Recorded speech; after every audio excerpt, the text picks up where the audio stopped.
नमस्कार दोस्तों, कैसे हैं आप लोग। उम्मीद है आप लोगों की तैयारी की प्रक्रिया बेहद ही शानदार तरीके से चल रही होगी। तो आज है डेट 27 सितंबर और आज हम लोग कंप्लीट करेंगे डेली क्यूज, वो भी डिटेल एनालिसिस के साथ। चलिए हम लोग देखते हैं कि आज कौन कौन सा इम्पोर्टेंट क्विज है। सबको डिटेल एनालिसिस के साथ हम लोग कंप्लीट करने का प्रयास करेंगे।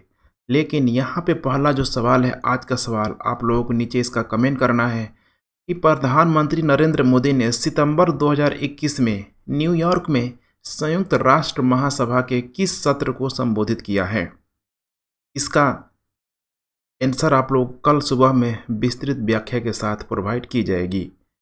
कल का जो प्रश्न पूछा गया था आप लोगों से कि भारत के किस राज्य में विश्व का सबसे ऊंचा इलेक्ट्रिक चार्जिंग स्टेशन बनाया गया है, इसका करेक्ट उत्तर होगा हिमाचल प्रदेश अर्थात बी।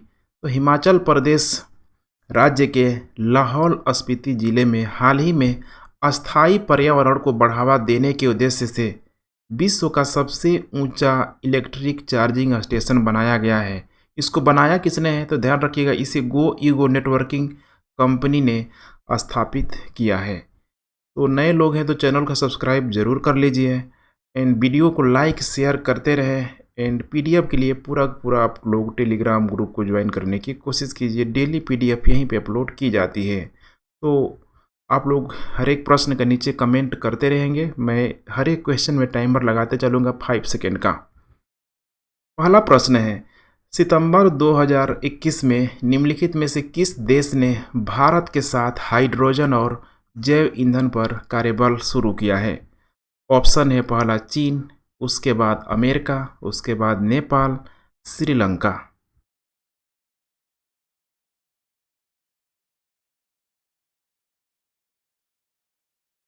करेक्ट उत्तर होगा यहाँ पे बी अमेरिका। इसके साथ हुआ है, अमेरिका के साथ हुआ है। इन समूहों को स्ट्रेटजिक क्लीन एनर्जी पार्टनरशिप के तहत यहाँ पे लॉन्च किया गया है। ये समूह ऊर्जा क्षेत्र को कार्बन मुक्त करने के लिए स्वच्छ ऊर्जा प्रौद्योगिकी के उपयोग का विस्तार करने में मदद करेंगे, इसीलिए सब किया जा रहा है। कुछ अन्य जानकारियाँ भी हैं जैसे कि आप यहाँ पे देख पा रहे हैं।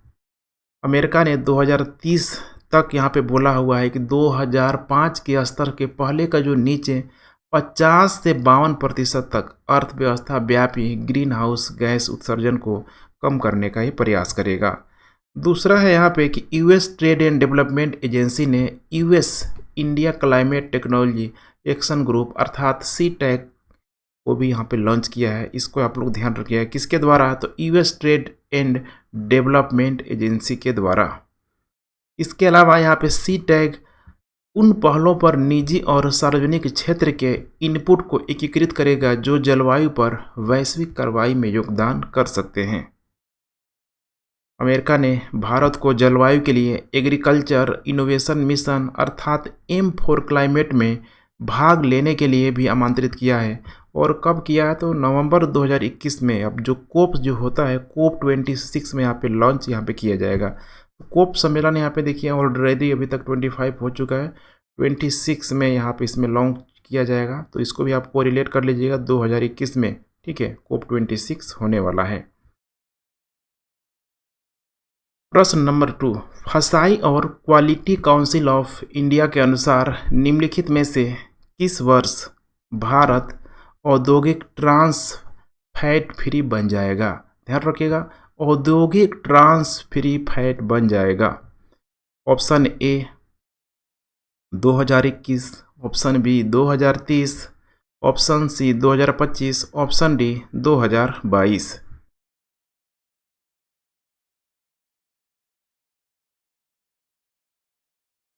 इसका करेक्ट उत्तर हो जाएगा आंसर डी। ध्यान रखिएगा, इसका करेक्ट उत्तर हो जाएगा आंसर डी।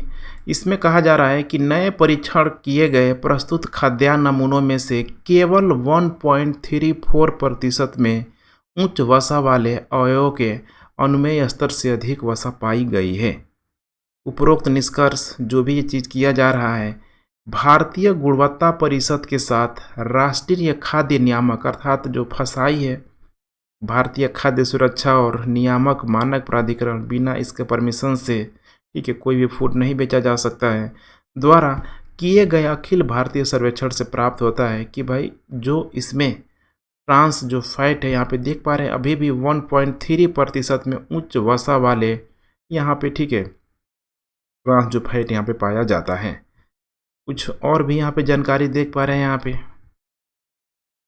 विश्व स्वास्थ्य संगठन के अनुसार ट्रांस वसा का सेवन यहाँ पे करने से हृदय रोग मृत्यु दर के बढ़ने, ठीक है, माने जोखिम जो यहाँ पूरी तरीके से बढ़ जाता है। ट्रांस फैट का सेवन विश्व भर में हर वर्ष कोरोनरी हृदय रोग से यहाँ पे 5 लाख समय से पहले होने वाली मौतों के लिए जिम्मेदार है, अर्थात असमय मृत्यु की यहाँ पे बात की जा रही है।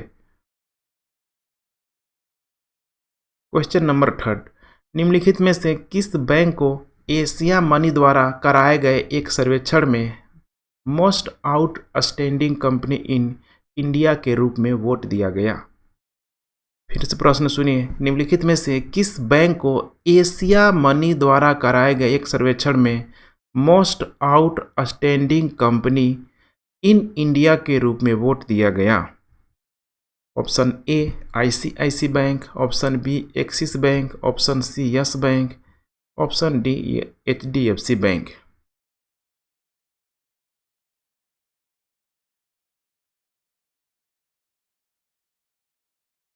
इसका करेक्ट उत्तर हो जाएगा आंसर डी, एचडीएफसी बैंक के द्वारा यह हुआ है। यहाँ पे बैंक ने 2018 के बाद से देखिए कंटिन्यू रूप से लगातार चौथे वर्ष भारत में बैंकों के बीच नंबर 1 स्थान प्रदान किया। एशियाज आउटस्टैंडिंग कंपनीज पोल को वित्तीय प्रदर्शन, निवेशक संबंध जैसे क्षेत्रों से सूचीबद्ध कंपनियों को स्वीकार करने के लिए यहाँ पे डिजाइन किया गया है। नेक्स्ट यहाँ पे इसी संबंधित कुछ बातें हैं यहाँ पे कि एचडीएफसी का फुल फॉर्म है, जनरली वनडे एग्जाम में पूछ लिया जाता है, हाउसिंग, ठीक है, डेवलपमेंट फाइनेंस कॉरपोरेशन लिमिटेड। इसका मुख्यालय मुंबई में है। आप लोग कमेंट करते रहें, हर एक प्रश्न का उत्तर आप लोग कमेंट करते रहें। निम्नलिखित में से किस आईआईटी ने सीबीएसई के साथ ऑनलाइन श्रृंखला एकलव्य शुरू किया है? निम्नलिखित में से किस आईआईटी ने सीबीएसई के साथ ऑनलाइन श्रृंखला एकलव्य शुरू किया है? Option A IIT Delhi, option B Kanpur, option C Varanasi, IIT Varanasi, option D IIT Gandhinagar. Video को आप लोग शेयर करते रहें, ठीक है, और भी जो भी व्हाट्सएप टेलीग्राम ग्रुप में आप लोग शेयर जरूर कीजिए एंड लाइक भी आप लोग करते रहें, कमेंट करते रहें आप लोग। इसका आंसर क्या होगा? इसका करेक्ट आंसर होगा आंसर डी, आईआईटी गांधीनगर। देख पा रहे हैं कि 26 सितंबर 2021 से प्रत्येक रविवार दोपहर यहाँ पे 30-30 एकलव्य का ऑनलाइन सत्र आयोजन किया जाएगा। यह कार्यक्रम 6 से 12वीं तक के विज्ञान और गणित के पाठ्यक्रम के विषयों पर आधारित होगा। दिलचस्प प्रश्नों के माध्यम से वैचारिक समझने में यहाँ पे, ठीक है, समझ में यहाँ पे मदद मिलेगी। कुछ और जानकारी आप देख पा रहे हैं सीबीएसई बोर्ड के बारे में। इसके अध्यक्ष हैं श्री मनोजा आहूजा, ध्यान रखिएगा, एक आईएएस अधिकारी मनोज आहूजा। सीबीएसई सार्वजनिक और निजी स्कूलों के लिए एक राष्ट्रीय स्तर का शैक्षिक निकाय है जो भारत सरकार के सीधे नियंत्रण में आता है।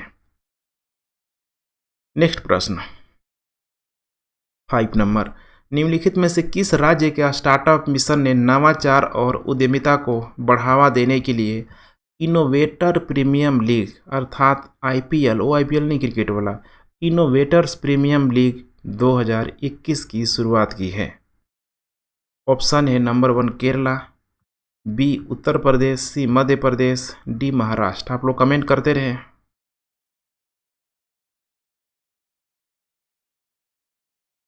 इसका करेक्ट उत्तर हो जाएगा ए, केरला के द्वारा। तो देखिए यहाँ पे जो भी स्टार्टअप से रिलेटेड यहाँ पे होगा, ऑप्शन ही इस तरह से दिया गया है कि जनरली, ठीक है, दक्षिण भारत में होगा, केरल में, कर्नाटक में, तमिलनाडु में, वहाँ पे आपको ज़्यादा देखने के लिए मिलेगा। तो देख पा रहे हैं यहाँ पे इनोवेटर प्रीमियम लीग और संस्थानों को अपरंपरागत विचारों के साथ साथ प्रयोग करने के लिए एक सरल शिक्षण मंच प्रदान करना चाहता है।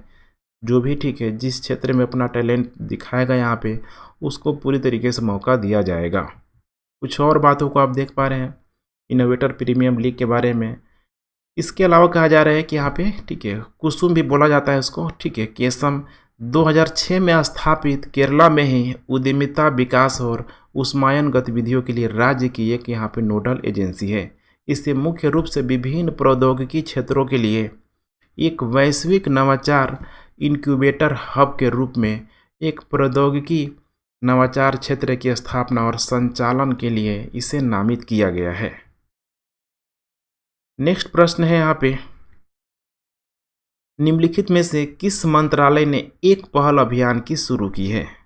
ऑप्शन ए वाणिज्य और उद्योग मंत्रालय, ऑप्शन बी संचार मंत्रालय, ऑप्शन सी संस्कृति मंत्रालय, ऑप्शन डी कानून और न्याय मंत्रालय। कमेंट आप लोग करते रहिए।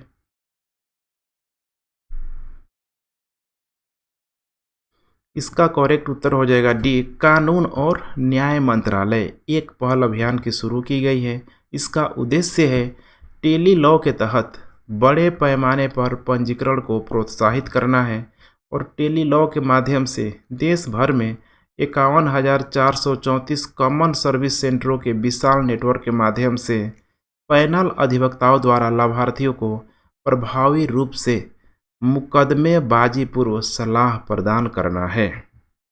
यहाँ पे देख पा रहे हैं कुछ इस टाइप का लोगो है इसका। इम्पोर्टेंट पॉइंट में देखिए तो नालसा द्वारा ध्यान रखिएगा 17 सितंबर 2021 को अपने देशव्यापी संगठनात्मक ढांचे के माध्यम से कानूनी जागरूकता पैदा करने के लिए एक अखिल भारतीय विशेष अभियान शुरू किया गया था। नालसा का मतलब है यहाँ पे राष्ट्रीय कानूनी सेवा प्राधिकरण और इसी के तहत ठीक है एक पहल अभियान को शुरू किया गया है।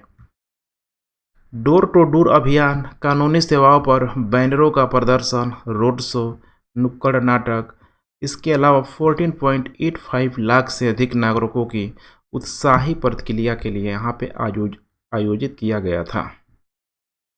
नेक्स्ट क्वेश्चन नंबर 7, निम्नलिखित में से किसे अंतर्राष्ट्रीय नागरिक उड्डयन संगठन विमानन सुरक्षा समिति की पहली महिला अध्यक्ष, ध्यान रखिएगा पहली महिला अध्यक्ष, वो भी किसका तो अंतर्राष्ट्रीय नागरिक उड्डयन संगठन की पहला महिला अध्यक्ष के रूप में किसी चुना गया है। बहुत इंपॉर्टेंट है, महिलाओं से संबंधित है। ऑप्शन है यहाँ पे विजय लक्ष्मी पंडित, रेखा शर्मा, शेफाली जुनेजा, हिमा कोहली। कमेंट आप लोग करते रहे।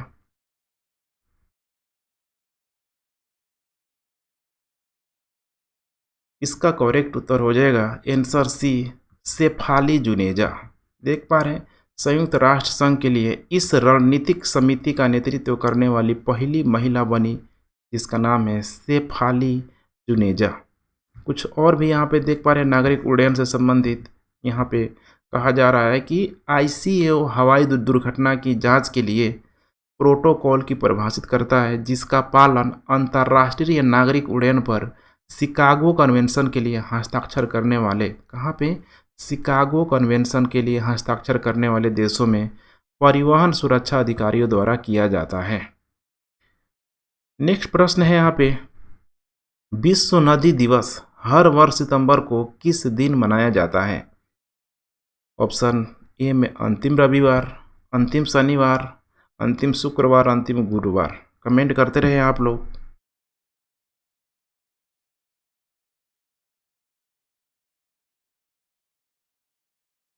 इसका करेक्ट उत्तर हो जाएगा ए कि हर सितंबर के जो अंतिम रविवार होगा लास्ट में, ठीक है, वहीं रविवार को, जैसे कि इस महीने में था अंतिम रविवार को, यहाँ पे विश्व नदी दिवस यहाँ पे मनाया जाता है।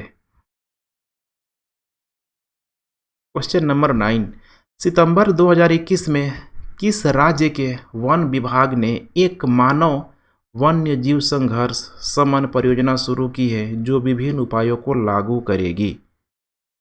ऑप्शन ए असम, बी में हिमाचल प्रदेश, ऑप्शन सी में उत्तराखंड और ऑप्शन डी में यहाँ पे मिजोरम। देख पा रहे हैं आप लोग, मानव वन्य जीव संघर्ष बहुत बड़ी समस्या का कारण बना है। नीचे आप लोग कमेंट करते रहें। इसका करेक्ट उत्तर हो जाएगा सी, उत्तराखंड के द्वारा यह किया गया है। क्या किया गया इसमें तो 18 करोड़ से अधिक की लागत से राज्य के विभिन्न हिस्सों में 280 किलोमीटर से अधिक लंबी बाड़ी यहाँ पे लगाई जाएगी, जिससे कि मानव और वन्य जीव के संघर्ष को रोका जा सके। कुछ और जानकारी यहाँ पे देख पा रहे हैं मानव वन्य जीव संघर्ष से संबंधित।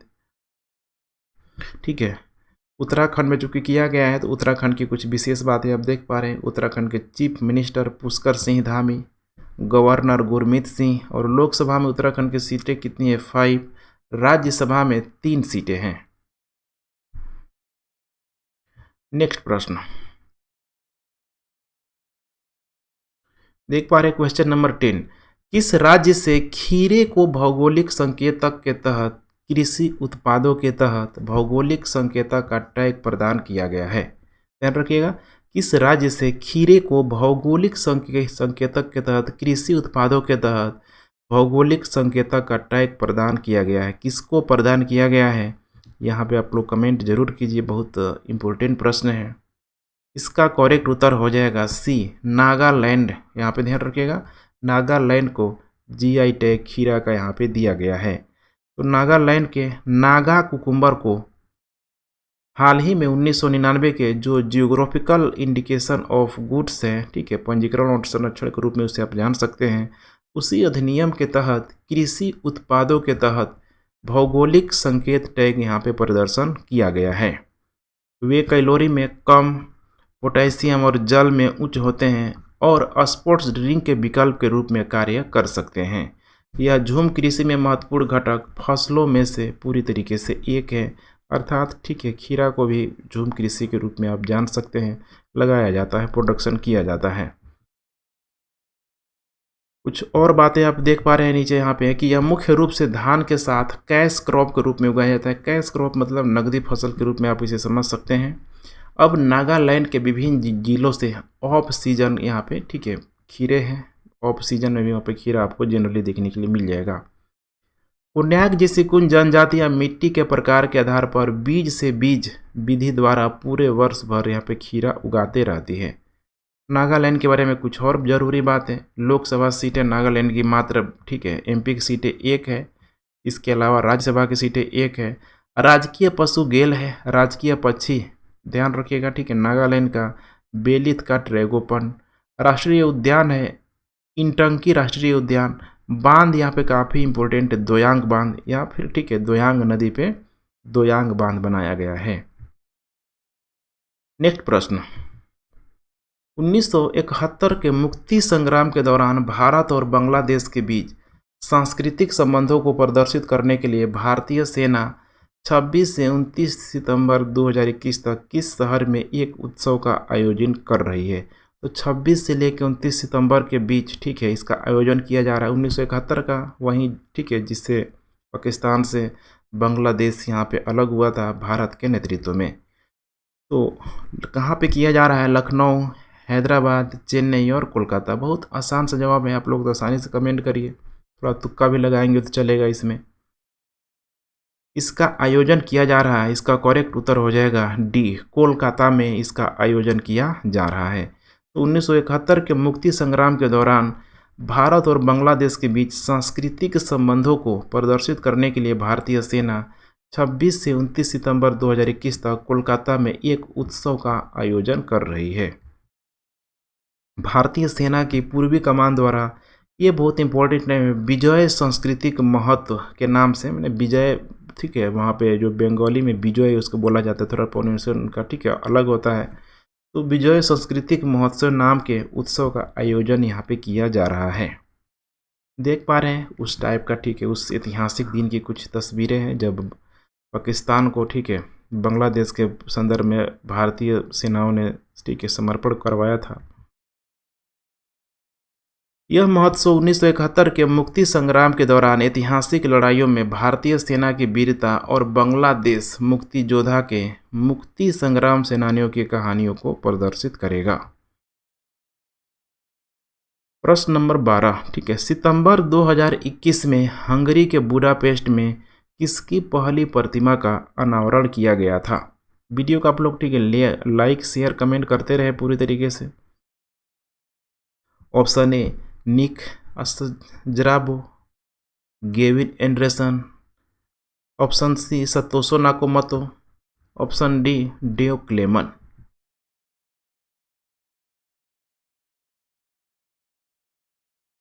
इसका करेक्ट उत्तर हो जाएगा सी सातोशी नाकामोतो। ध्यान रखिएगा सकोती नाकामोतो। इसी का बुडापेस्ट के ग्रोफी सार्क पार्क में ठीक है प्रदर्शित किया जाएगा, हंगरी के बुडापेस्ट में।